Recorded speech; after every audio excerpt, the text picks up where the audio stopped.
you very much. Let me make a few remarks, if I may.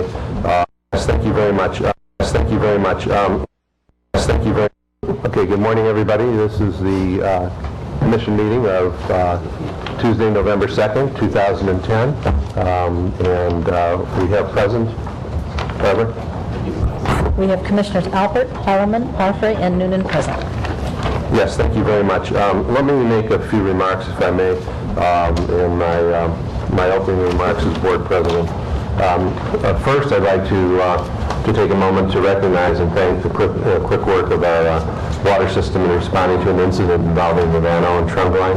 On October 15th, a 66-inch valve pushed off during construction of the connection to the new Van Owen trunk line. The failed pipeline caused a rush of water to be released, as we all probably heard on Van Owen Street, but it was shut down actually within 1 hour's time by the quick action of our department. The water was rerouted. There were no customers that were impacted, and construction is continuing and will be scheduled, and investigation of the failure is underway. So again, quick and dangerous, potentially dangerous work for those who are doing it by our team and our employees. And so thank you again, and please, if you will, Jim, thank the men and women that took care of this. On October the 28th, the department staff hosted a workshop for large commercial customers at LADWP's downtown facility. Approximately 20 customers attended. Presentations were provided by LADWP on numerous subjects, including the electric service plan, power quality, enterprise zone, energy efficiency programs, water new business, water conservation programs, energy load monitoring, and outdoor area lighting. The event was received exceedingly positively in the evaluation ratings from the attendees that were obtained. And again, I'd like to thank staff for, number one, hosting this, and those who attended for attending and participating and giving us your candid comments on this particular program as presented. Next, Recycle Water Independent Advisory Panel for Groundwater Replenishment. National Water Research Institute convened the first meeting on the City of Los Angeles Independent Advisory Panel for Groundwater Replenishment on October 27th and 28th at the Tillman Water Reclamation Plant in Van Nuys. The panel is made up of 12 scientists, academic, and operational experts who are going to be providing independent review of the technical aspects of the city's proposal to replenish groundwater supplies with advanced treatment and recycled water. The panel will consult with the Water Recycling Group staff during the development of master plan and implementation of groundwater replenishment over the next 4 to 5 years. We are moving on this. We just want to make certain that we're moving in the proper direction, and this is why these meetings have been held. Next, on October 21st, DWP hosted its third Personal and Professional Services Expo in Van Nuys. The event was attended by various companies interested in upcoming contracting opportunities. LADWP staff representing the water, power, and joint system participated. Other participants included LAX, the Meriwether and Williams, the City of Los Angeles Bond Assistance Program Managers, and the Latin Business Association. And it was a very well-received presentation, and I'm giving you these comments now to show you our attempts and the department's attempts to outreach. It's very important that we do that, as we all know, and this commission is committed to as much outreach as is humanly possible. Now next, unfortunately, I returned from a little bit of a anniversary celebration and saw the articles that you may have seen about the arrests and the issues involving some DWP employees. I must make the statement very generic because there's a prosecution undergoing right now, and we do not want to in any way jeopardize that prosecution and or the rights of any of the defendants who may be prosecuted for the allegations of their acts while working with the department. What I do want to say to you, however, is that this commission unanimously is committed to making certain that the types of activities that were alleged do not happen in this department. We have addressed this issue with our general manager, who is equally concerned with our general counsel and with other senior staff members. We will not permit this to happen to our knowledge during our tenures on this particular the board. And so we want the public to rest assured that we are ever observant to what comes before us. I would also like to commend and compliment Pat Finley, our Director of Security, who has worked cooperatively throughout the investigation with the District Attorney's Office once this issue came to light. So this department has not been sitting silently. The appropriate personnel in our department were acting appropriately and fully cooperating with the authorities when this matter came to light. So thank you, former LAPD Captain and Director Finley, for your work in this. Next, what I'd like to ask, and our audit committee, one of our commissioners was not able to be here for our audit committee. He's the chair of our audit committee, and our audit committee was postponed. But what I would like to ask through our audit committee, and of which I'm a member, and therefore staff can take this as an ask from our audit committee, because I'm certain that Commissioner Sales would agree fully, would be, I'd like to get a report of our expense policies, and I'd like to compare and contrast them to other entities who are similar to our entity. I want to know if these policies are being fully followed, if they're not being followed, why they're not being followed, if they're not being followed by individuals, who they're not being followed by, and then I'd like to ask, in addition, for a recommendation for modifications to any expense policies that we have here at the department that might be appropriate. Mr. Buettner and I have had conversation regarding this, so we're not doing this independent as a commission, although we are somewhat infuriated by what we've read recently, which you've read recently. But it is, we are a good, solid department, as is, we hope, all of our leadership, and we believe it to be. And so this request is being made by the commission of the department. And Mr. Buettner, I hope that we will get full cooperation as we had discussed. Absolutely. Next, and probably least important for you, is this commission meeting is being shown on Channel 35. It's shown this evening, generally at 6 o'clock in the evening.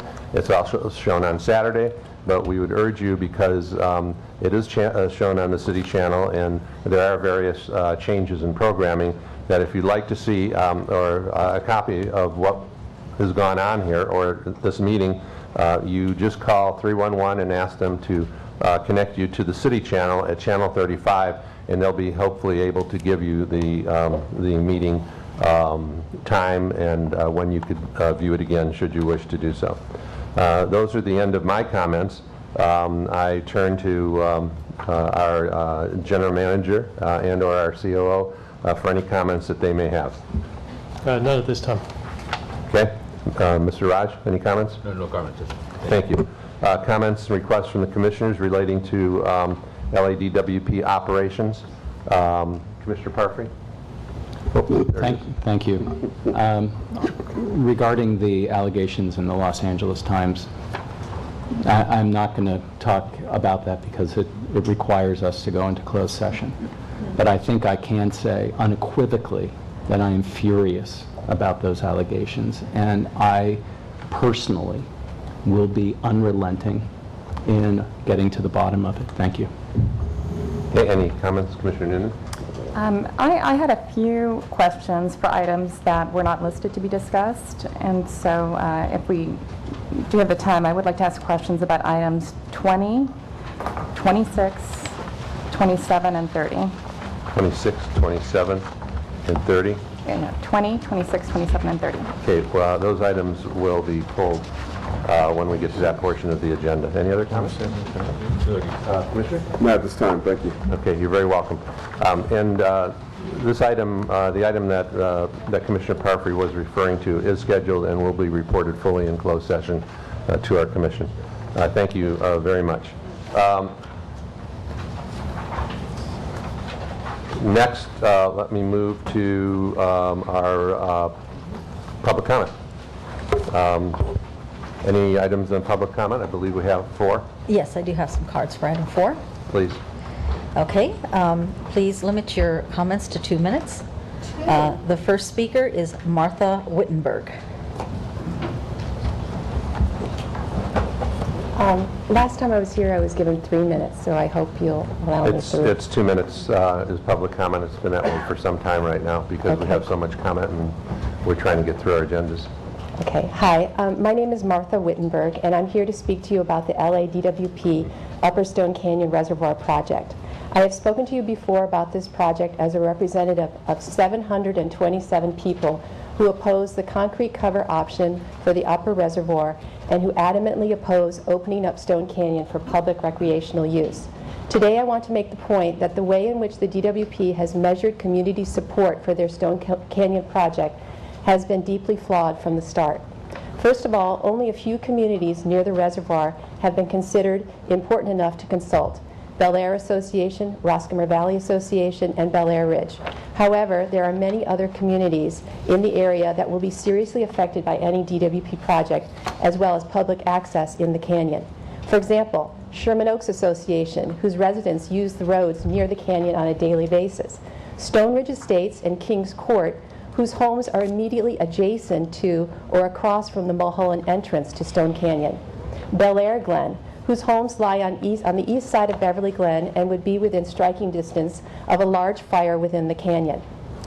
And all the homes along Mulholland, including several homes who have full comprehensive views of the upper reservoir, and many other homes like my own that are immediately adjacent to Stone Canyon but do not belong to an association. All of these residents have been ignored in the DWP's consideration of community support for their project. Secondly, many of the boards that claim to represent the residents of their associations do not in fact represent them. For example, 2 weeks ago, I attended a Bel Air Association City Services meeting. At the meeting, the question was posed to a director of the Bel Air Association board if the Bel Air residents were aware that their board supported the DWP's plan to open up Stone Canyon to public access. The board member stated publicly that no, the Bel Air Association board does not support public access.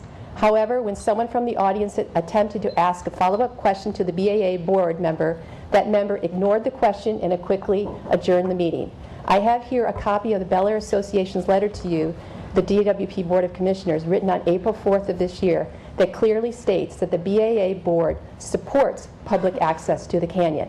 Why is the Bel Air Association saying one thing in public, no public access, but saying just the opposite behind closed doors? I have here for each one of you a roster, and there's one also for the general manager, a roster of the 727 residents who oppose the project in the canyon. Thank you very much for your comments. Next speaker, please. The next speaker is Pat Brill. I'm Pat Brill. I'm going to follow up on Martha's comments. This is the third time I stand before you to object to the proposal of public access in the Upper Stone Canyon. I wish to bring this to the attention to the new commissioners, Commissioner Holman and Commissioner Noonan, because they, I'm sure, don't know anything about it. So please take notes on my comments because I think they're important. The last time I was here, I asked that Captain Franklin's report on the Upper Stone Canyon be included in the EIR that is being considered now for the Upper Stone Canyon Reservoir. He has deemed that canyon as a tinderbox, and in fact the fire department will no longer perform controlled burns in that area because it is too easy for those controlled burns to get out of control and start a fire. This is the site of the Bel Air fire 50 years ago that destroyed almost 500 homes. It is not out of the realm of possibility that this could happen again, and to open it up to public access where we know that arsonists want to come and do us harm is absolute folly. And I'd just like to reiterate that if something bad goes on in that canyon as a result of a decision for public access by you all, that your feet are going to be held to the fire, that you will be held liable. And if you think that Tony Hayward took crap from the public for BP, you'll just see what happens if there's a fire in that canyon again, because you are going to have to vote on this after the EIR comes out. The last time I spoke here, President Alpert said that they were not, that you people were not the ones that were reviewing the EIR, and that is true. But it is going to be presented to you, and you are going to have to decide and vote on that matter in the near future next year. In addition, the cost of putting an almost $200 million solution to that reservoir when a $35 million solution is available is absolutely absurd. 1 second. Every ratepayer in this room who pays their water bill to the DWP is going to be having a rate hike and is going to pay for this. These are not Obama dollars we're talking about. These Ma'am, are your time is up. that are going to pay for it. Thank you for your comments. Okay. People should be here with Next, pitchforks and torches. Next. The next speaker is Candida Morez. Good morning, Commissioners, and Madam, thank you very much for being here and speaking so strongly about your opinions are wonderful. Good morning, Commissioners. First of all, I just want to say that as someone that had the privilege and honor of working with DWP workers, I want to just say that out of the 9,000 or more, we know that 99.999% of you are great people and that we support you. And you see it each and every day in the street. So thank you guys for that. And whatever allegations that are in the LA Times, I just hope that, Mr. Parfait, you do make sure that you turn every stone to make sure that the truth comes out and what really happens and how it happened and who allowed it to happen, et cetera, et cetera. So again, thank you for that commitment. I do have a question, though. You know, last month I was here and I was not allowed to park on the facilities, so I parked on the street, got a $50 ticket, which was worth it. Today called and they said, well, it's $21. Now I've been coming here longer than anybody here except for some of the employees, and at one time we didn't pay anything. So Mr. President, Mr. Alpert, I'm told that I get the first 15 minutes free and then I can be charged up to $21. Now the meeting didn't start until almost 10:30, so can I ask for a half an hour of credit on that? Because again, the ratepayers who come down here to try to make an impact on what's going on here, and all we're trying to do is have a voice in our public utility, to be charged $21. I went down to City Hall, I was going to park there, and I thought, well, maybe I could go over here and maybe they'll give me credit for that. I know you can't respond, but I hope that I can have somebody validate this. If not, I'd like to offer the $2 million that you acknowledge that I saved for the department in 2009 with the vendor discounts. Can we have credit against that? I know you can't respond to that. How about the janitorial contract that was canceled because of the things that I did? Maybe we can get credit on that. You'd like me to stop, Mr. Alpert? Thank you for your comments. Thank you, sir. Next speaker. Okay, that was the last speaker for item 4. Okay, then we'll move on to our items for approval. Next on the agenda, discussion not required. We have a speaker card on number 5, on number 6, on number 7, 8, 9, and 10. One speaker card. Items 11 through items 11 through 19, and items 21, 22, 23, 24, and 25. So items 21 through 25, and items number 28 and 29 have no speaker cards. Do any of the commissioners wish to pull any of those items other than those that have already been pulled? If none, is there a motion to approve? Move approve the consent calendar. Is there a second? Second. Any objections or abstentions? Seeing, hearing none, it carries unanimously. Thank you. Then we'll move to our Next item, which is item number, I have 5. Where do we have our approval of minutes, Barb? Do we have approval of minutes? We don't have minutes this time. So it'll Okay. be just item number All right, 5. so then we'll go right to item number 5. I have one speaker card. Speaker, come forward, please call the speaker. Okay, the speaker is Candido Merez. Mr. Merez? Mr. President, I wanted to speak on 5 through 10. I wanted to hear the reports first. Is it possible to hear the reports from purchasing so that we can understand what's going on before I make my comment? Now, make your comment, please, and then we'll do the reports. These are on a different agenda item, so. They are different agenda items, but they're all about the same thing, Mr. President. right, They're yeah. about contracts. They're about contracts. Now, I heard you say something about an audit committee. What does the audit committee do? I know that you've eliminated the contract committee. Who's handling the contracts? Who's reviewing the contracts? At last month's meeting, there was comments made about one of the contracts that was before you, that it was brought to you at the last minute, at the last second, and which again, that I have observed for many, many years. And is that going to change? Again, I think the public deserves to hear about what happens with these contracts, why they're awarded, and we know that there's another janitorial contract coming down the pipeline, and there's already been outcry on that. And so, Mr. President, I'm just asking that the public be given information so that they can understand what's taking place with ratepayer dollars. Any questions or any other comments, rather? No, sir. Thank you very much. Okay, thank you. Do the commissioners have any questions on item number 5? If not, is there a motion? There is. Is there a second? Second. Objection or abstentions? Seeing, hearing none, carries unanimously. Item number 6. Mr. Mraz, same comment, or do you wish to speak? I will, Mr. President. Yes, Mr. President, sometimes it scares me that being here so long that I remember the disaster years from 2000 to about 2004, and the way the commission would just approve contract after contract without really any discussion.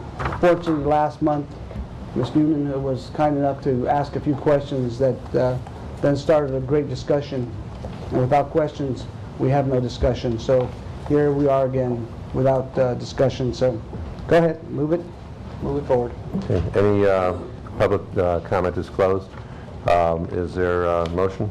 Or do any commissioners have any questions regarding this? Move to approve. Is there a second? Second. Any objections or abstentions? That carries unanimously. Before we move to item number 7, let me suggest that the public does have an opportunity to review these issues and these items if they just go to our website. The agendas are posted, and all the information that we receive is received by you, the public, and that's all you need to do is go to them and look through them. We don't just approve contracts as has been suggested that we haven't read or reviewed. We get these big books at the same time you get the posting on Fridays before the meetings, and the reason we get them on the Friday before is so that we have an opportunity to spend our time over the weekend reviewing them before our Tuesday meeting, so that if there are items that we wish to pull, as Commissioner Noonan has done and I've done and all of us have done it on occasion for discussion, we do that. So the information is available to you. Let's move to item number 7, please. You have one card. Yeah, item number 7, Candido Merez. Mr. Merez? Mr. President, thank you for your comments. I understand, and I do see it on the, well, you can go on online and you can see it, but for those people that are in the audience here, a lot of people, as this wonderful lady sitting next to me has stated, you know, one of these days there are going to be groups in here with pitchforks and whatever else it takes, because at the last public meeting that the City Council held in North Hollywood at East High School, a bunch of seniors showed up. Seniors that would have never been active or would have never spoken out about rate increases.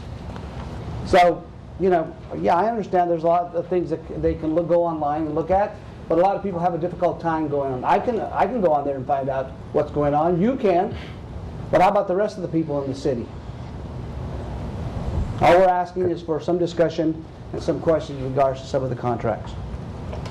Any, no other cards, Barbara? That was the last card. Okay, the public discussion is closed on that. Is there a motion to approve? Item number 7. I'll move 7. Is there a second? Second? Objections or abstentions? Seeing, hearing none, it carries unanimously. Please also note for the public that, so you feel safe in coming in here, if anybody tries to get in here with pitchforks or other weapons, we have appropriate security under Director Finley to make certain. Metaphorically. I'm not speaking to you. I'm just suggesting that if anyone attempts to do that, they will be met appropriately and accordingly. So our public doesn't have to worry about people coming in here with any type of weaponry. Additionally, I neglected to inform you that not only do you need to, can you go online for this information, but it's also publicly posted in writing, so you can come and review it. You can take a look at all the information that you need, and if you have any questions, you can come and see that too. Now we'll go to item number 8. You have one speaker card. Yes, item number 8, Candida Morez. Thank you, Mr. President. I love your comments, and I want to thank this nice ladies for speaking out, because you speak for the public. Absolutely. We know the good people here, the security people, the old-timers who have been here for many, many years, who show courtesy, kindness, and respect to those of us who come in here. We've been coming here for a long time, and they've always been very kind and good to us. So we appreciate that, and we would never do anything in any way to endanger them or anybody else. But, you know, as she said, it was just a frame of words. And Mr. Alpert, sometimes it just shocks me that you've gotten to the point where you think you're funny in some of these comments, when the issue is so serious in this city that people cannot pay their bills, that we have ratepayers that are losing their homes. But I guess it's better to be sort of a jokester than to really think and concentrate about the issues that are taking place in this great city. And this city belongs to every one of us. And we have a voice, and we have a right to be heard, sir. Thank you. Okay, any other comments? Then public discussion is closed. Is there a motion to approve item number 8? Move to approve. Is there a second? Second. Objections or abstentions? Hearing and seeing none, carries unanimously. Next, and by the way, just so you know, I don't consider any comments to be trivial or joking when they deal with security, regardless of who they're said by, and particularly when they're repeated. So no, don't think that I consider that to be a joke. There's no joke when it comes to the security of these people, of our public, and no one should be making jokes about the security of our public. Anything in today's age, unfortunately, no matter how out there it may seem, has proven to be a potential risk. So if comments aren't made, they won't be responded to by me or by anyone else. But if comments are made regarding anything involving security or of this facility or these meetings, you will get a response. And you may take it as a joke, but it's not intended as such.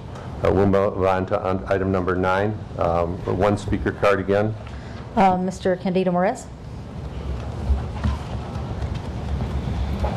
Thank you, Mr. President. Mr. President, I didn't consider it a joke. I wasn't laughing. I was just looking at some of the board members who were laughing and thought it was possibly a funny, humorous statement. But again, the security is very important. This department has had a history of being a safe place for people to come here, a place where people have been welcomed. I don't even know if the cafeteria is open anymore, but last month we had a group that came here, a bunch of seniors from out of town. Let me ask the city attorney a question.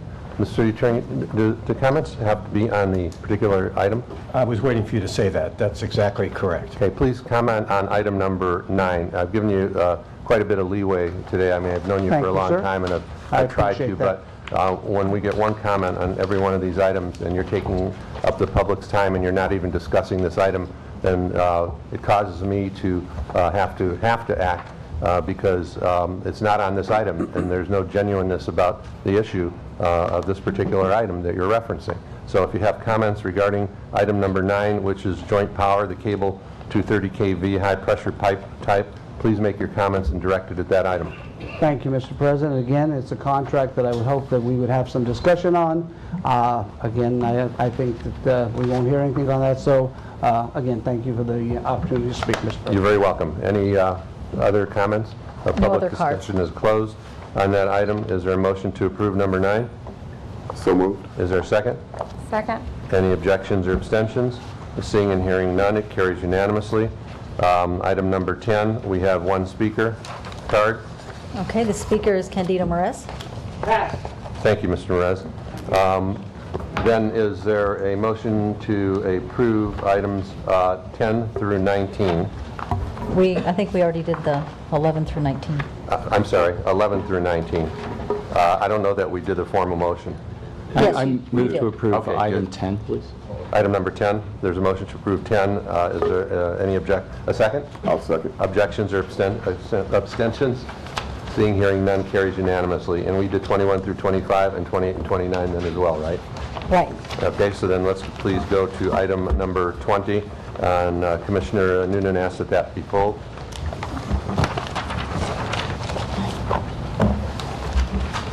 Commissioner, would someone come up, please? Commissioner, do you have a specific question that you'd like to ask so we know who to bring up? Yeah, I only had two questions, and they really come from a standpoint of just wanting to have more knowledge on the process. So my first question is, for the 5.5% raise increase, how is that decided? Is it market? And if there's people who hold these positions now, when did they receive their last raise, and how is it comparable? Well, responding to when the individuals, the incumbents, would have received the last raise, it would have been October 1st of this year in accordance with their MOU provision for the COLA to be effective October 1st. Okay. And regarding the 5.5%, this is a standard training premium that exists in the current MOU, and what we're doing in this specific case is increasing the number of trainers only. So the 5.5 has been in existence probably for over 10 years. At least. Being new to the board, I'm just really trying to educate myself, and I ask these questions just with total respect. I read in a periodical that the employees, on average, are paid 20% more than other employees of other utility firms. Is that an issue that has been addressed in the past? I only ask just because of the budget issues that our city is facing. Addressed by this department in terms of a salary survey? Yeah, have you compared what we pay our employees versus what other entities pay them to do similar type work? We currently do not have a salary survey that we've conducted. We don't have a salary survey. Is one being considered? I believe one has been discussed at different times, either via this board or through the city council. Okay, thank you. Any other questions or comments? Is there a motion to approve item 20? So moved. Is there a second? Second. Objections or abstentions? Hearing none, it is approved unanimously. Thank you. Next is item number 26. And Commissioner Noonan, this is the agreement to support residential appliance recycling program. Thank you. Please, your question. My question really is more on background. This is a substantial amount of money. And when you look at the investment that's being made to the potential dollars that'll be saved in energy costs, it's not very persuasive just right off the document. So perhaps you can give me some background and explain to me whether or not we have a mandate to use these dollars for this program, or why it was decided to invest $42 million doing this instead of something else for people in lower economic socio brackets. I'm sorry, say the end of the question again. Were these dollars mandated for this program? And do we have to use them for this program? And if not, how did you decide to propose this program instead of other programs for that sector of our population? So I'll give you some of the background, and sitting next to me is Lucia, who's the manager of our residential energy efficiency, who also works for me. This program serves an important part of our population. It's a 3-year contract that we've been using, and if you look in the board package, you'll see that the levelized cost is about 4 cents.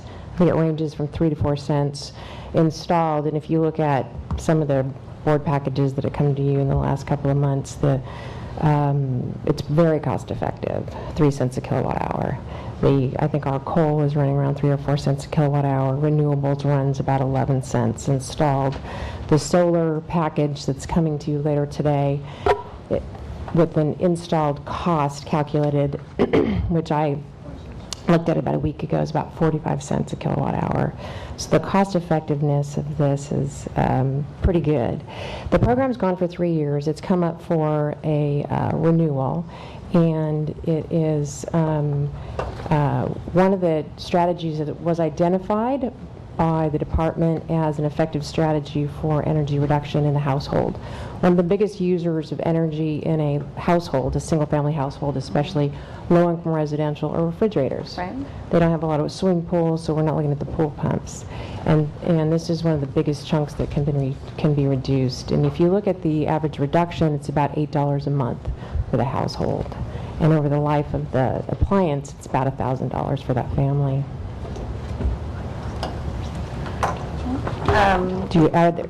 Does that answer your question, or would you like some more detail? Were there other programs being considered, or did you really feel that this was the best program to invest in that community? There are other programs being considered for the low-income community, and actually there's one on the agenda later today as a management report that I will be presenting with Lucia, and it's something that's growing that part of our customer base. I'll give you just a little bit of background for 2010 on the energy efficiency program. The energy efficiency program was frozen for most of the year this year because of what was going on with our rates. And the budget itself was budgeted to be much higher for the last program year. But because of the revenue constraints and the outcome with ECAF, it was frozen until about April. And it was not prudent for me to look at program expansion in any area, whether it's low income or whether it's tier 3 generally, with the uncertainty in the revenue stream. When the program was unfrozen from a budget perspective in May, the team was pushed pretty hard to execute for the remainder of that fiscal year and to get the programs back on track, which were cost effective, which delivered basically low-hanging fruit energy savings. And I also asked the team to take a look at additional strategies for small business and for residential with our grants, knowing that we weren't going to get additional revenue for 2010, 2011. So we'll discuss the use of the grant funds that came in that were secured for the low-income population and for small business when we talk about the weatherization assistance program in the management report. And there is still some uncertainty around the revenue stream for the energy efficiency programs because the rates under ECAF have not been addressed and they're yet to be addressed. But we do have, has been discussed, a structural deficit of about $240 million for that rate component. Okay, 2 last questions. How are the 75,000 homes selected? Is there an outreach program, or how are you going about that? Excuse me, this program is targeted to our low-income discount rate qualified customers. And as you know, and I think there's a board agenda item on here today, we're doing everything we can to reach out to this customer segment. I believe our low-income customer rolls have grown beyond 200,000 mark. That is the primary reason that we've expanded the funding for this program. This is a highly successful program for the Department of Water and Power. The community greatly appreciates it, and we're working with our customer service department, the low-income unit, to reach out to this customer segment. We've expanded the program to reach out to apartment owners and as well as to the mobile home community. After the Sylmar fire, we recognize that there's a portion of our population that doesn't exist in the typical single-family residence. We have people who reside in mobile homes and apartments who need to take advantage of this program. So we've expanded it as such. That is why we needed to increase the amount of the contract to provide us with the ability to market the program to these segments of our community and to expand it and make sure that there's equity in terms of our low-income discount rate customers and what we offer them. Okay, my last question is, how are you going to go about purchasing these 75,000 refrigerators? Is there an RFP process? And if so, why wouldn't the manufacturer of the refrigerator extend the warranty for the refrigerators, the service calls, and taking out the older units. We have It's a very good question. We don't actually do it ourselves. I'll let Lucia explain it. I'd like Lucia to explain the actual procurement of the refrigerators, the storage, the removal and recycling. There are also some issues with the recycling of the old refrigerators, and then something positive we've done with the contract. And this program is an important program, but it's also something with a co-benefit that potentially delivers AB 32 offset credits for us with some of the developments that occurred last week. So I'll let Lucia answer. What we're asking you to approve today, Commissioner, is actually a participation agreement with the Southern California Public Power Association, SCAPA. And DWP is a member agency of SCAPA. We have been for many years. I think we're actually one of the founding members. And we are one of 7 member agencies in Southern California that participate with SCAPA in this agreement for refrigerator procurement, recycling, delivery, and other appliance recycling services. So this board item today is actually requesting your permission to engage in a participation agreement with SCAPA so that we can participate in the agreement they have with the Appliance Recycling Centers of America, which is an agency, it's a company located in Compton, and they have a top-notch state-of-the-art recycling facility, and they're the entity that actually has the contract at this time. And all of the 7 member agencies, I think Anaheim, Burbank, Glendale, Pasadena, and us, including others, actually contract with this entity via SCAPA to have them actually pick up the refrigerators that are in the customers' homes at this time, take them so that they're environmentally recycled in Compton, and they also supply the new refrigerators. Now, a large portion of this is the economies of scale. Because they purchase these refrigerators in such large quantities, we're obviously able to benefit from that reduced cost. The Department of Water and Power worked very closely with SCAPA in preparation of their RFP for this new agreement. They just engaged in this new agreement, and ARCA was again the successful bidder. And but we had a large hand in, and we worked with our purchasing department in preparing the RFP, and we were alongside them every step of the way to ascertain that this fulfilled all of our city requirements. You would just think with that leverage that the warranty would be covered, and that wouldn't be an expense that we would have to incur. I just thought that stood out. Well, I believe there is a 2-year warranty intact, and then our experience in the past has been that ARCA has been very good about sending their technicians out to go beyond the warranty. So we've had very good success with that, where the warranty has expired and ARCA technicians have just gone out and serviced the customer above and beyond what the Maytag or the refrigerator company has been willing to do. Thank you for answering those questions. Okay, any other questions or comments? I do have a card that was turned in. I would like to just thank Commissioner Noonan for pursuing this line of questioning, and really thank the department, I think, for a stellar program. The fact that we're bringing this in at 3 to 4 cents per kilowatt hour is very, very impressive. And the idea of expanding to mobile homes and apartments is also very badly needed. I mean, from what I understand, there's a pool of some 400,000 potential customers that could benefit from this refrigerator replacement program. So I just want to thank you for the inroads that you're making. It's really laudatory. Thank you. You said we had a public comment card? Yes, I had a card turned in. The speaker's Candido Merez. Let's hear it. Thank you, Mr. President. Ms. Noonan, again, thank you for the questions. This is an area that I feel I can speak on because as a member of the Van Nuys Neighborhood Council, the Knights of Columbus, and the senior programs that we support, this has been one of the most important things that the department has done. This is one of your best PR programs that you have. ARCA, the group that she was talking about, are outstanding. One of the gentlemen that was able to get one of these refrigerators, I believe after about a year and a half, had problems. They were out there within 3 or 4 days. Again, seniors and people of low income have a hard time. They're just trying to survive. And again, these refrigerators make a big difference in their lives. So again, kudos to the department for this program. And again, thank you for those questions. It brings out good discussion.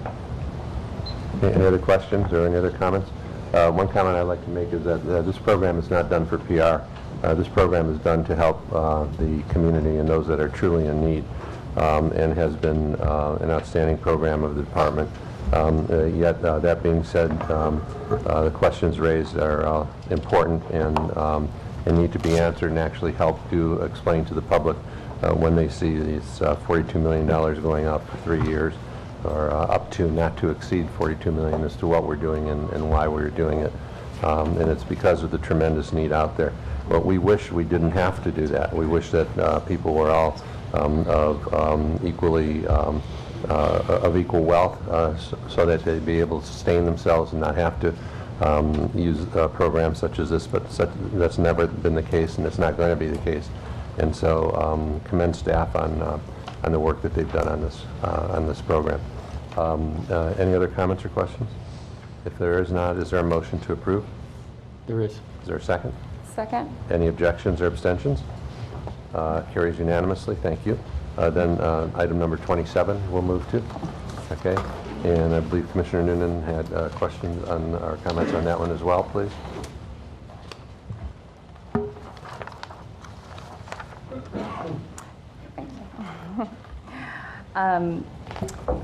The increase in the contract, I understand that there were projects that weren't contained in the original agreement. I was just curious as to whether or not those projects were anticipated and whether or not they just weren't finalized. I just want to get some education on the situation. And then also, is it mandatory to have the same group conduct that work, or have you considered having that work sent out to bid to see if we could get a better price than the delta that's being proposed? Sure. So I'd like to ask Chuck Holloway, who's sitting next to me. Chuck Holloway works in my section, and he heads up the CEQA staff, and he manages the various CEQA and projects for both the water system and the power system, and this is an area which he'll be dealing with, and he can answer those questions, both the first part of it, whether or not they were anticipated, and the second piece, the balance between what we do in-house with our environmental staff and what we do with consultants. The contracts are 3-year contracts, and 2 years ago when we came before the commission here, we tried to forecast the projects and the dollar amount. We didn't want to come with too much, but we also did allow for a 10% contingency. However, over the last 2 years, there were projects that we didn't anticipate, such as the extensive solar program, and looking at and doing CEQA compliance for all of the in-basin properties. We expanded the wind farm project, adding another 10 turbines and working with regulatory agencies that required additional work. And then also the extensive groundwater and recycled water replenishment programs, as well as some of the stuff, the added work we've been doing on the Owens Lake. So we didn't anticipate some of this. We looked at it, and we have about a year left in the contracts, and we think that what we're asking for will get us to that point. We're in the process of developing an RFP. These contracts are currently what we call as needed or on-call contracts. They support us. We have a staff of 7 people that work with CEQA and NEPA compliance, but there are some resources we do not have in-house that require some of the specialized studies, such as in the area of cultural resources or bio or traffic noise, those kinds of studies that are often required. Additionally, some of the agencies we work with, the Forest Service, Bureau of Land Management, some of the wildlife agencies also like to see kind of an independent consulting firm that represents them as well as us. And so that's why we're trying to amend these existing contracts. And then we are, like I said, in the process of preparing an RFP to get some new as needed or on-call contracts for an additional new 30-year period or 3-year period. And so basically, it just would be too inefficient to put up to bid a 1-year contract for the work that wasn't anticipated. Is that correct? Yeah, it takes 8 to 10 months to go through the process of issuing an RFP, reviewing it, and then awarding the contract, or coming up here. And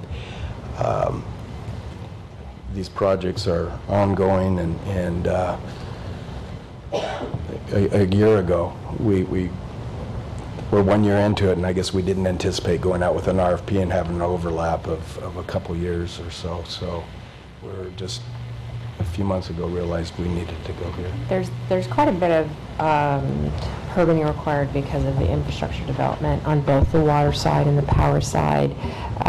There's I wouldn't say an unusual amount of activity, but there's quite a bit of activity that's being initiated with the solar program, with a lot of what's occurring with Jim's side. And the way we have it structured is we have a small staff, very hardworking staff. With the other utilities I've been with, there isn't an in-house CEQA. We have the benefit of having a CEQA staff and being an agent of the state. They produce quite a bit of work, and the service level is extremely high. It's supplemented through this contract, and Chuck and Mark Solacek and I will go through and we'll look at the different projects and the resources needed, and we can draw on it on an as-needed basis. If you look on page 3 of the board package, you'll look at what's described in one of the paragraphs is the process that we went through. We looked at 9 different vendors for the initial contract, and we had a bidders workshop, and I would say that the team is pretty aggressive in trying to bring in the right amount of expertise under a structured contract for a workload that's constant. We have a very busy agency right now, and we anticipate to have the same level of activity. You'll see a mitigated neg deck on the later, or you may have already seen it on the agenda, but we'll see that type of activity that will be ongoing this year, next year, and in future years. Okay, thank you. So, Lorraine, you were talking about the neg deck, and that was for the Van Norman bypass reservoir. And was that created in-house, or was this done by the consultants? I'll let Chuck answer that. It's a combination. Yeah, most of it was authored in-house. Yeah. However, some of the studies, well, most of the studies to support that effort were done with support from the consultants. I thought it was very well prepared, and so I commend your shop for putting it together. It was well done, and I've read a bunch of those in my life. So, and then also for power engineers and for the EDAW, how have they performed? You guys pretty happy with their work? Yes, we're real satisfied with the work that they've provided us. All right. In support. All right, thank you. Any other questions from the commissioners? If there is none, is there a motion to approve? Is there a second? Second. Any objections or abstentions? Seeing and hearing none, carries unanimously. We'll move now to item number 30, which Commissioner Noonan also had some questions on. Thank you. Thank you. The reason why this approval letter stood out was simply because in the background it stated that previous board resolutions have been utilized to pay for the permitting fees. And so I'm just wondering what's initiating the change in protocol. Is the notice period becoming shorter? And if so, what length of time do you have to respond to these permitting fees? And also, what is the anticipated cost of these permits? It's a good question. Thank you for asking. What initiated the change is the conversation from, I'm sorry, my purse is ringing, as a result of the AB 32. It's a new fee that came up this year. It's in the board package. It's an attachment. When the controller's office was reviewing the fees because of this change, AB 32, they were looking at the existing resolution that authorized the department and my section to pay for these fees, and they felt that the resolution wasn't specific, that it was inadequate, and they asked us to prepare a new resolution with the city attorney's office. The new resolution is attached. It's more specific. If you look at the fees that are in the attachment, you'll see the fees, I should tell you and tell the board, they're driven by statutes and regulations. They're in the annual budget. It's across the department. They result from a variety of environmental requirements, from wastewater to climate to air quality. But the biggest change, and it's something that's noteworthy, is that a regulation was adopted by the State Air Board requiring on an emissions basis a fee to administer the new AB 32 program. Regulations were released Friday. Our fee that's been assessed to the department is just shy of $3 million a year for the administration of that. So that triggered the review.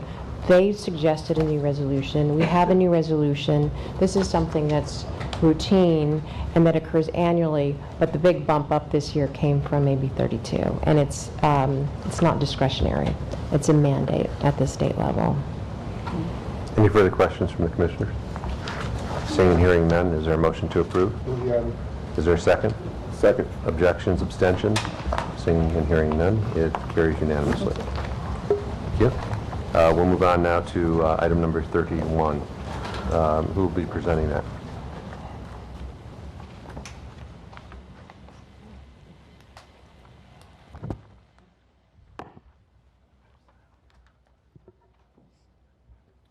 Good morning, Commissioners. Item 31 is a request for an outside counsel contract with the firm of Christie, Parker & Hale to provide us with intellectual property services.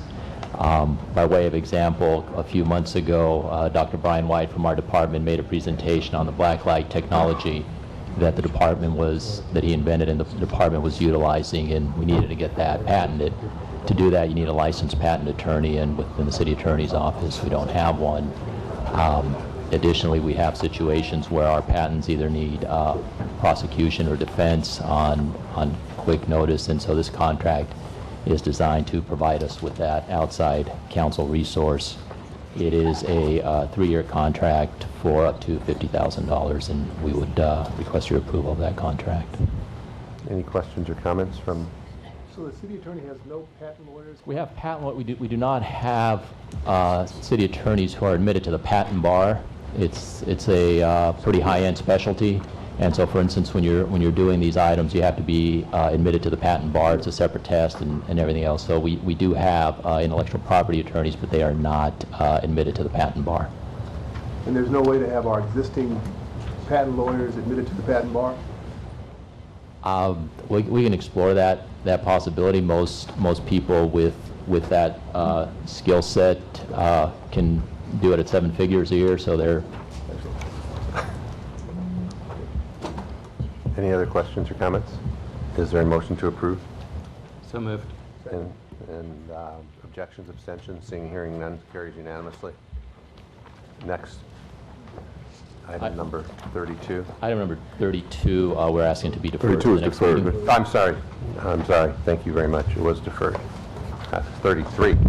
Item 33 is a request for Thank you, everyone. a 3-year contract with outside counsel Fred Merkin for up to $765,000 maximum for that 3-year period, with a $285,000 maximum in any given year. The contract would be subject to a 30-day termination at will as well. Mr. Merkin has an extensive background on charter issues, having been one of the original drafters to the current city charter. He serves as a tremendous resource to the legal division on matters of municipal governance.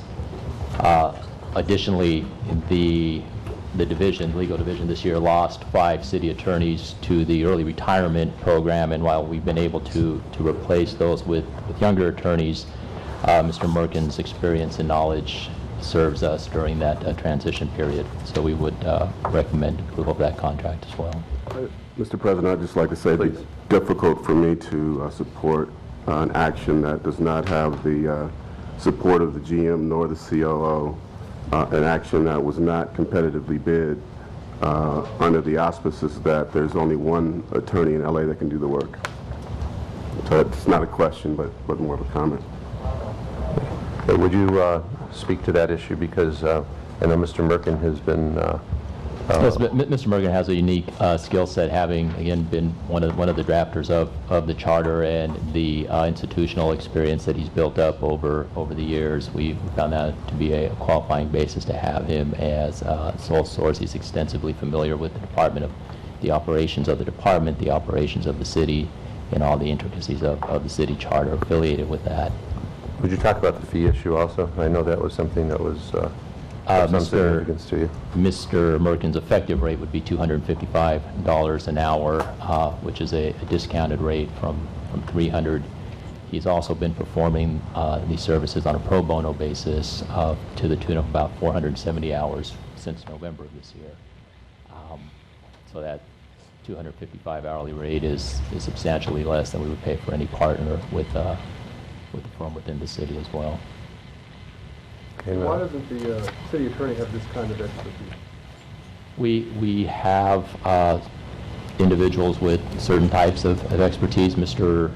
Merkin, if I could describe him, is sort of a Witkin on municipal law. So Yeah, we don't hire Witkin for our tort cases. No, we don't. So he serves as a resource for us on that. And during this transition period where we've lost attorneys to ERIP, he's also been a tremendous filler asset, and that's one of the reasons the So what happened, God forbid he died? What would we do? we would Pray that, but what happened? What would we do? like in any situation where we have to replace a person, we'd figure out a way to get the job done. But we can't do that now. We're all. You have to wait for him to die to try to figure out a way to do this more costly? It's just a question.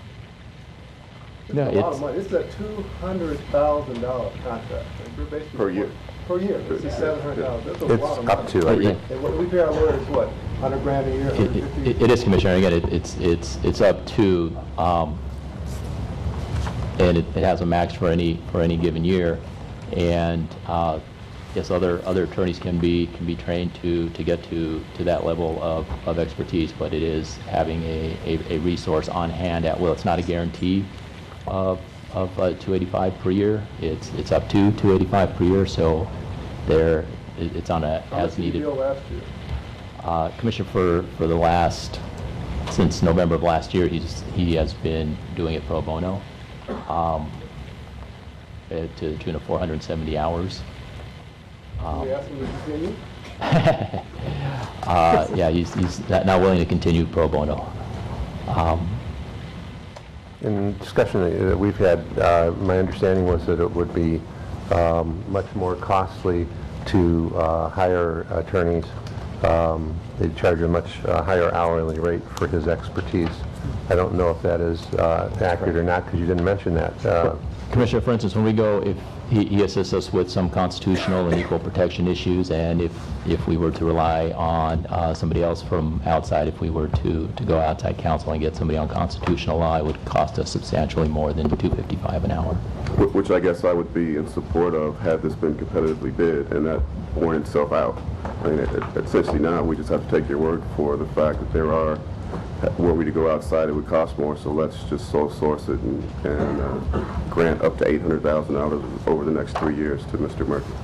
That's a difficult proposition for me.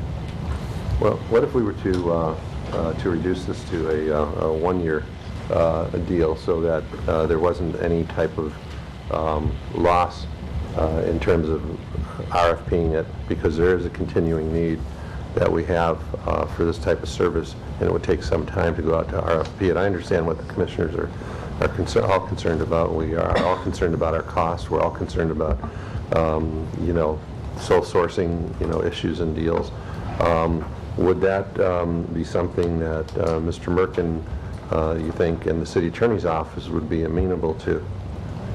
It would certainly be amenable to the city attorney's office, Commissioner, and I believe it would be amenable to Mr. Merkin as well. May I ask the COO to comment, because I note that this does not come with the approval of the general manager nor the COO. Yes, Commissioner, I will. My concern with this is not Mr. Merkin or his expertise. My concern is this is the 7th year. This will be the beginning of the 7th year of a contract with Mr. Merkin, for the very same reason that is being espoused now. He's the only one who has his expertise. My concern is we have spent 6 years and not transferred any knowledge, and what's going to happen next. I mean, so that, to me, that is my concern. And every contract that we do in the department, otherwise, we always put in a clause for transfer of knowledge, and we make sure most times that happens.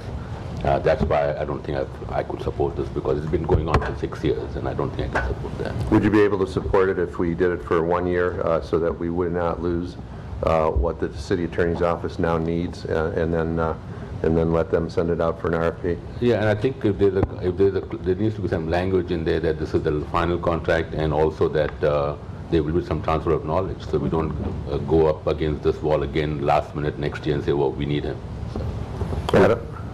Just with that caveat, I would swallow hard and support a one-year contract. Okay, so there's a motion then to support a one-year contract. I've had a speaker card turned in on this one. Can I ask one more question? Yes, please. So what happens in this year if we didn't have this services? What's pressing that we just have to do?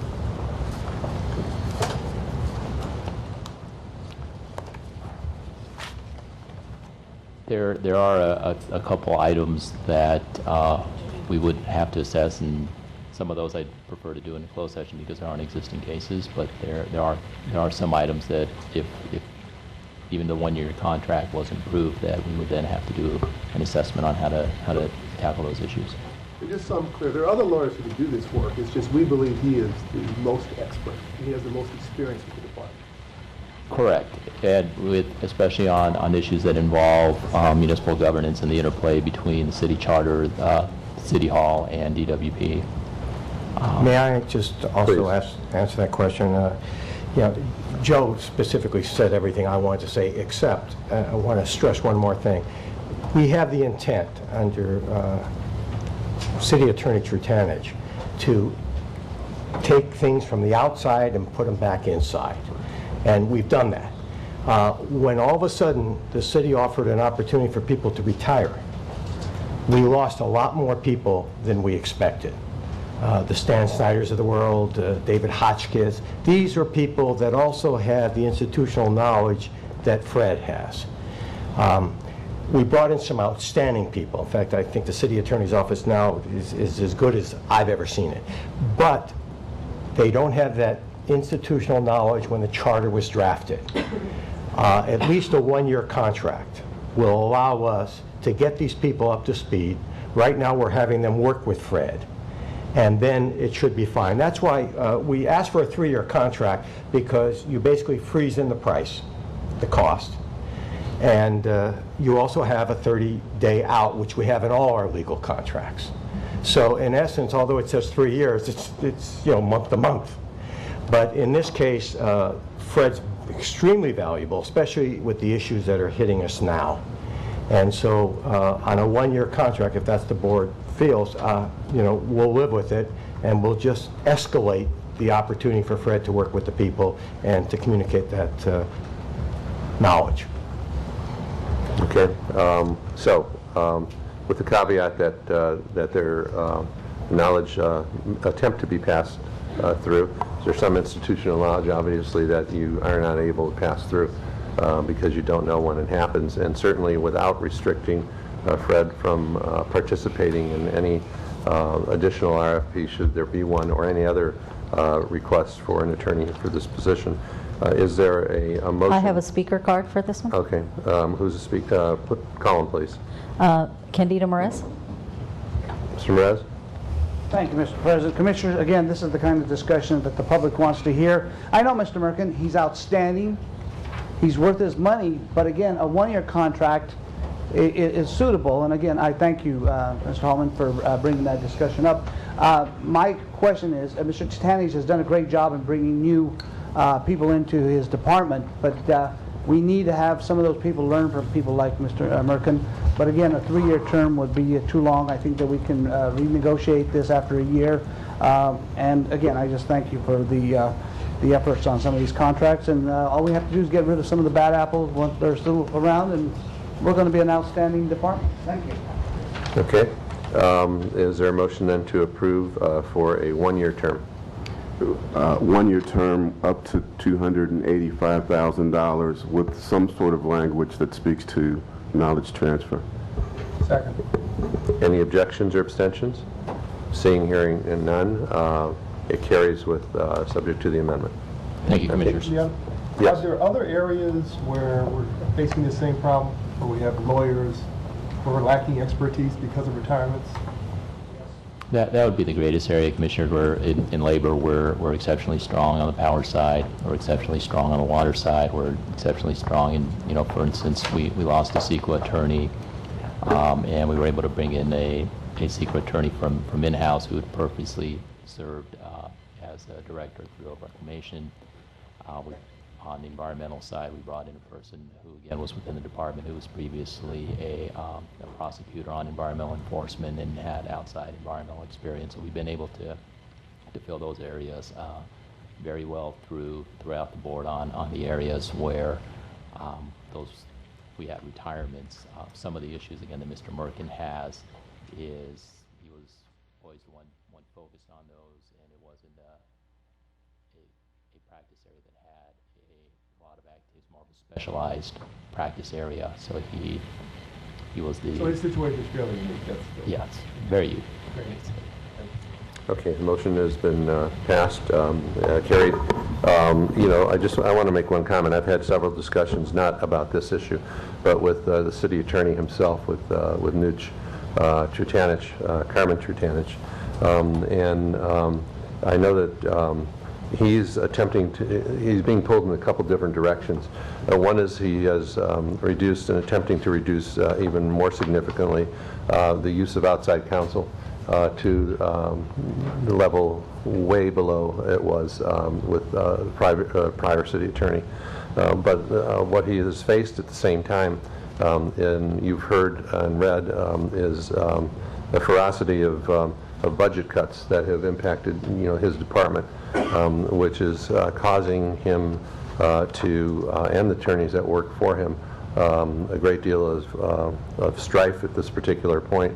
So he is attempting to balance what he can with the counsel he has, and that they will let him hire based upon his budget, and the fact that that he's looking for really experts within house. He wants to bring it all in house if possible, and that's just an issue that I know that unfortunately he's suffering from. And so when I see some of these come before us, I understand that they're not being brought before us, just by willy-nilly. And certain our own two people here who head up the department, from Richard Brown to Joe Brejovich, don't bring it in with that because they understand our concerns. So difficult issues, but that's what we deal with. So thank you very much for your information and education. Item number 34. Any comments? Public comments on that? I have no cards for 34. All right, then the speakers, the time is closed. I'll move to any discussion on that particular item. Any questions? I move to approve. Second. Are there any objections or abstentions? Seeing none, carries unanimously. Item number 35. Item number 35, I do have speaker cards. Okay, have the speakers come up, please. Okay, the first speaker is Mark Davidson, and after that will be Matthew Moser.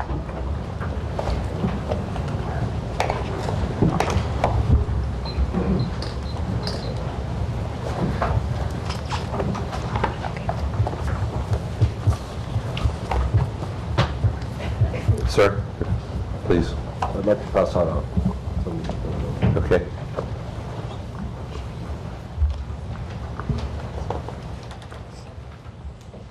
Good afternoon.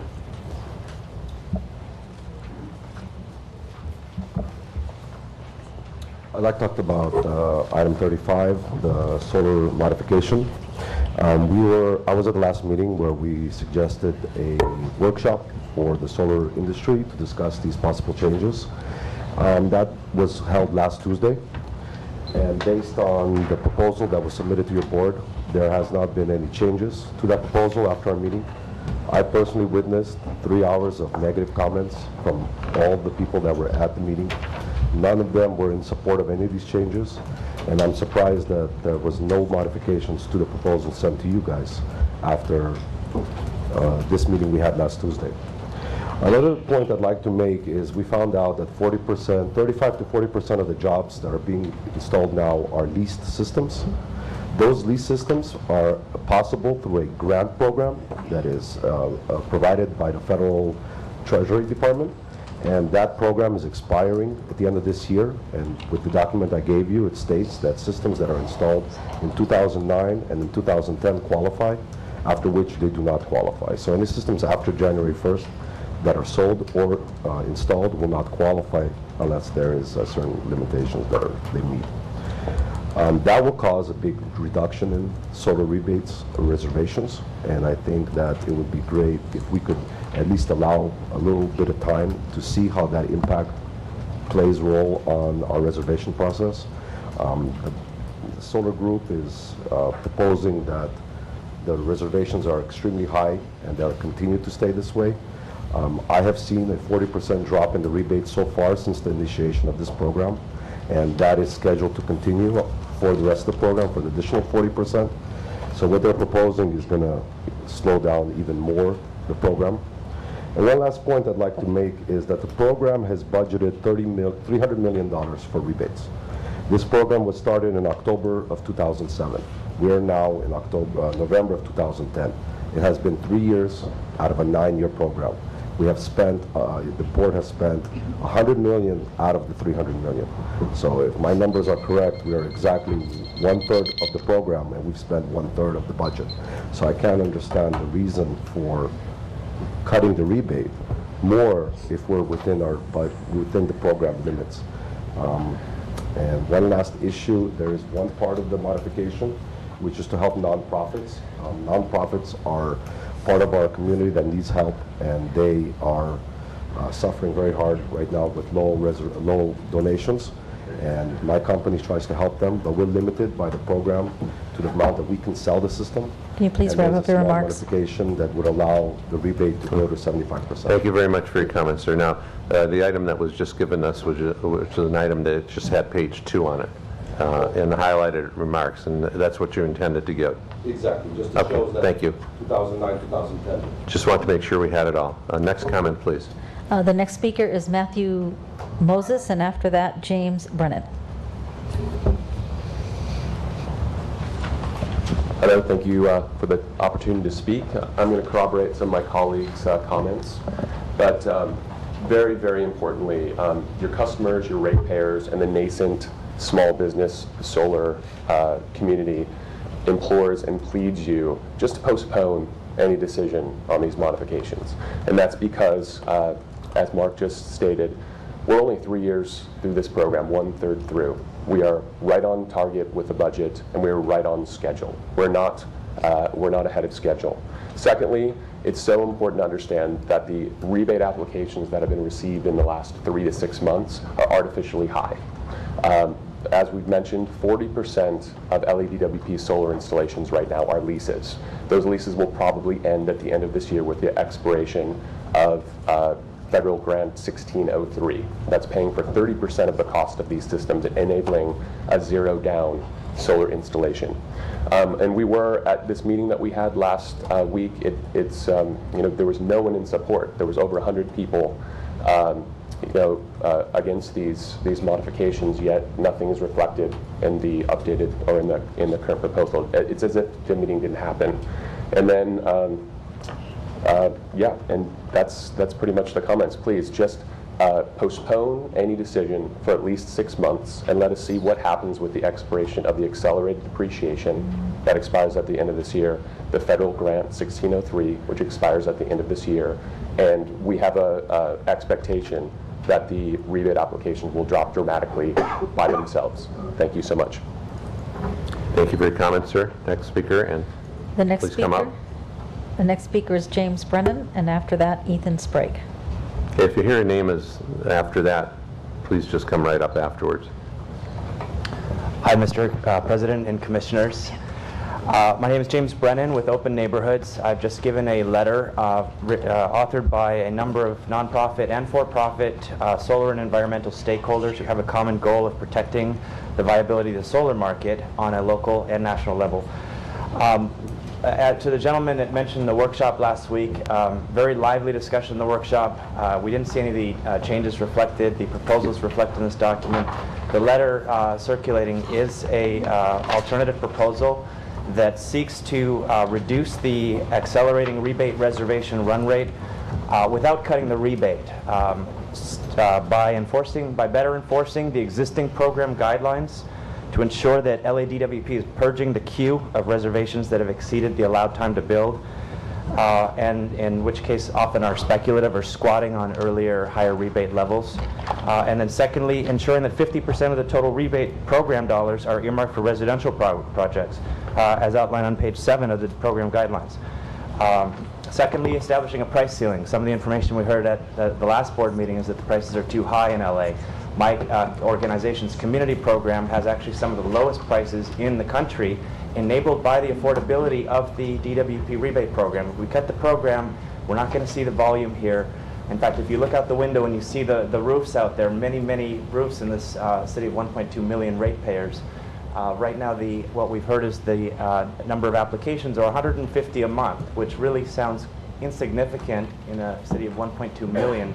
We're talking about cutting that down to 50 a month. So what we'd like to see is ways to accelerate the program budget instead of spreading it out over the full term of the program, accelerate it to really help with affordable solar. I guess just briefly, I installed solar last year on my own home. When I spoke to the DWP 2 years ago about doing that, what I heard that it was not an affordable investment for homeowners, and that internally it was called the SB 1 Million Solar Roofs program had been called Solar Roofs for Millionaires because those are the only people who could afford the cost.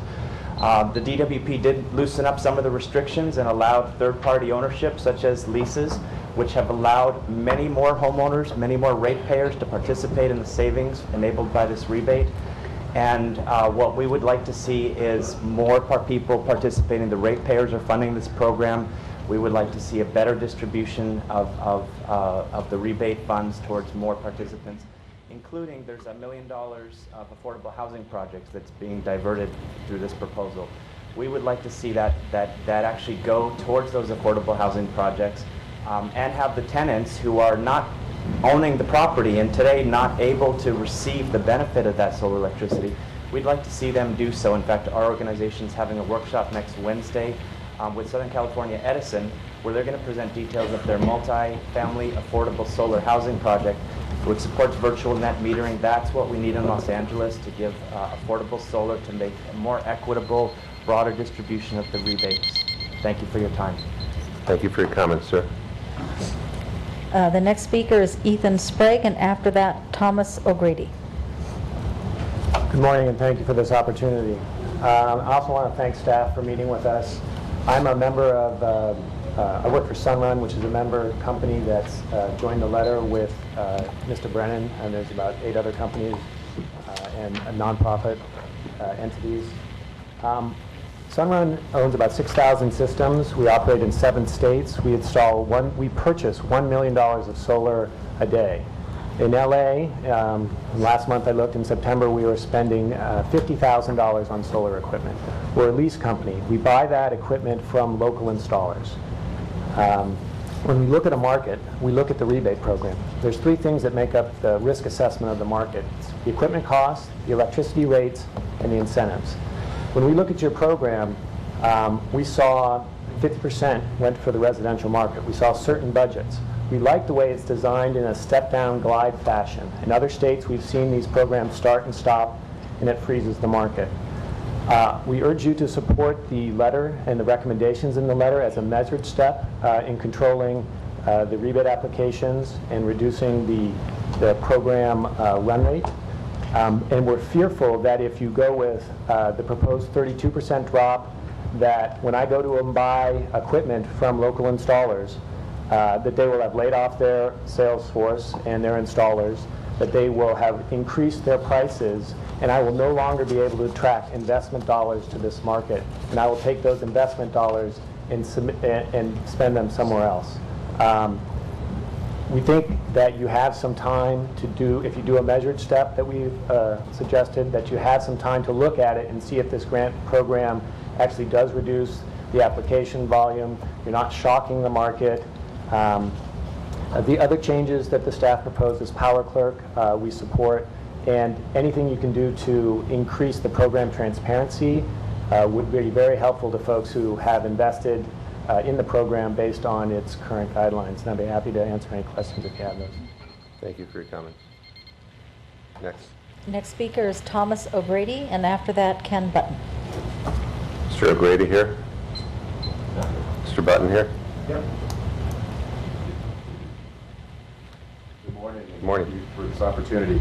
My name is Ken Button. I'm president of Durango Solar, and we've joined with others that you heard today in support of the letter that we just received in a coalition proposal that we believe is a much less risky and more effective way of addressing the challenges that we face in the program. I'm sorry, before you go on, I just received one page of your letter other than, was that the previous letter, the same as the earlier? Okay. Yeah, it was also previously distributed. Okay, I got it. Okay. So for background, the current program was originally intended and designed to allocate 50% of the incentive dollars to residential and 50% to non-residential. And the recent growth in the program, which is why we're all here, has really been non-residential. Only a third of the growth has been residential. Yet the proposal that's before you today would cut the residential incentive by twice as much as the non-residential incentive, 32%. This will not, in our view, tap the brakes on residential solar. It will slam on the brakes. And it will roll back the clock to a time when really only the wealthy few can afford to go solar. And for companies like Durango and others that have invested in this program and in growing our business in LA, this will lead to layoffs, and I fear that it will lead to business failure. We have proposed an alternative proposal that we think is less risky and will be more effective. First of all, enforce the guidelines and terminate stale reservations that are in the program.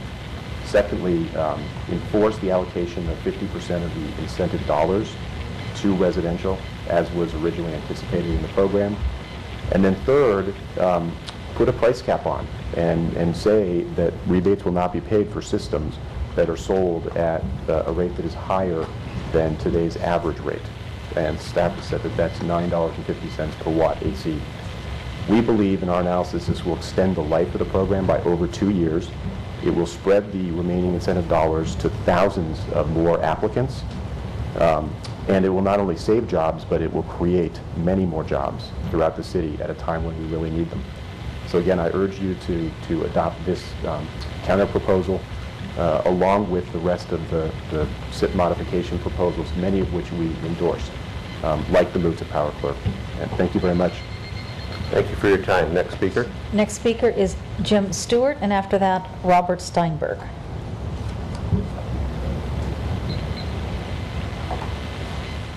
Hi, I'm Jim Stewart, representing the Sierra Club Angeles Chapter Global Warming and Energy Committee and the thousands of Sierra Club members that are your ratepayers. And we were pleased to be able to sign on to this joint letter that I trust is now a part of the record, and that I wanted to call attention to another part of the letter that my colleagues have not mentioned, and that's this budget problem. In other words, right now, at the $30 million per year limitation, which makes sense from a, maybe a logical point of view, 10-year program, $300 million, it looks like there's going to be huge delays in the reimbursement. And that, of course, is going to cause a lot of suffering, especially for our installers who are often fronting the money or the investors. And so that it really looks like a serious problem that I think you guys need to go back to the drawing board and take a look at how is it most effective to use this $300 million. I mean, in other words, from one perspective, if you look at the decreasing rates of incentives that are going down, maybe in years 8, 9, and 10 with such a small reimbursement, you won't have much demand for $30 million a year. It would be absurd to have that $30 million waiting out there and not used when we need it now, because now is when we have the demand, now is when we have the federal tax, that you've heard about, and now is the time when we need to set the example for the world in terms of moving on global warming. And that this is really an exciting opportunity for you to revise this program. Thank you. Thank you for your comments, sir. Next. Next speaker is Robert Sternberg, and after that, Richard Bogan. Yes, it's still good morning. My name is Robert Sternberg. I'm an independent solar consultant. I'm also an electrical engineer. Historically, the high cost of solar photovoltaic has been such that this technology has been heavily dependent on subsidies such as the federal tax credit, the tax grant, and the utility rebates. In the interim period, this has spurred the adaptation of this technology and driven down the cost of product. Earlier this year, a typical installation would be running around $8 a watt. Right now, it can be done for $5, but it's not bottomed. And even at these prices, the advent of more solar installations is still heavily dependent on the incentives that we're talking about here. The coincidental loss of the federal grant that you heard about already, coincident with the deduction of DWP rebates, will have a very adverse effect on the rate of installations and impede the creation of desperately needed jobs. That's guaranteed. They'll just stop, and you've got enough testimony supporting that. The advent of plug-in electric vehicles is on the horizon at this time, and that's going to create a very substantial additional demand on the utilities capacity. That and hot summers like we've just seen. Increased solar can help prevent power failures which result from overload of the system. So there's a benefit there.